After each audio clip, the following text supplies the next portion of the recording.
Half the time, I don't know what's going on, but I love it. How do you know who you are? Half the time, I don't know who I am. Maybe even 7/8. Never mind. Forget it. Forget it.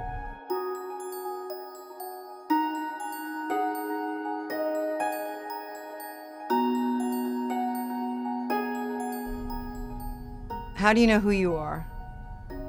Well, there are many parts to who you are, so there isn't one static place. And then the other part of that is that things keep changing.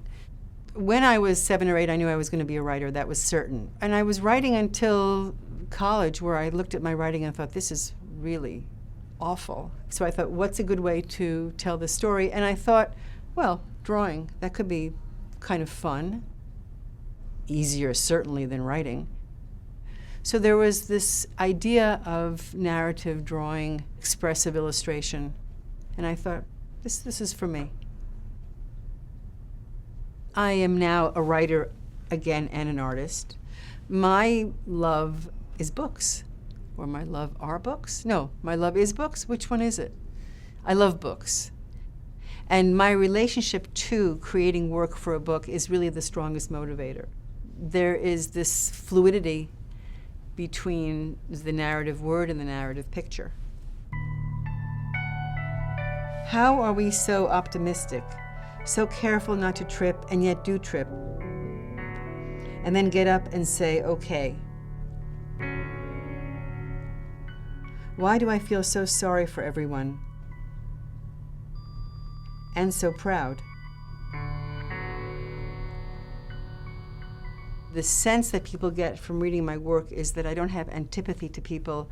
I really care about the people that I'm writing about, and I have a humanistic attitude and a kind of loopy optimism, because I'm acknowledging all the sadness and all the heartache and all the trouble.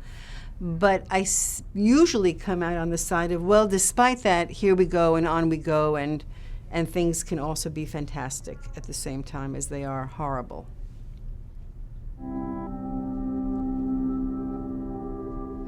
What can I tell you? The realization that we are all, you, me, going to die, and the attending disbelief, isn't that the central premise of everything?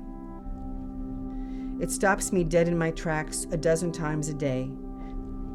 Do you think I remain frozen? No. I spring into action. I find meaningful distraction. The idea of dying, I think it enters into your vocabulary when you're 4 years old and you say, oh, wait a minute, something is going to change here, something is going to end.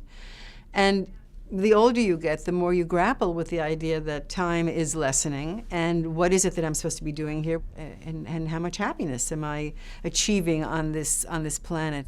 The idea that you'd have to say goodbye to all this, even though it's infuriating and maddening and frightening and horrible some of the time, is even more infuriating and maddening and horrible. How do you spend this time without perpetually being so brokenhearted about saying the eventual goodbye? I usually say in the end, okay, it's love and it's work. What else could there possibly be? What do I want to do? What is the most wonderful thing I could be doing? And who are the most wonderful people I could be with? You know, hopefully it's your immediate family on some level, and maybe some good friends. And then whatever it is that really engages you about work. Ich habe genug is a Bach cantata that I love very much, and the sentiment is true, which is, I have enough, usually. I thought it meant I've had it, give me a break, but it meant just the opposite, which is I really have all that I need. I'm Maira Kalman. Subscribe to THNKR.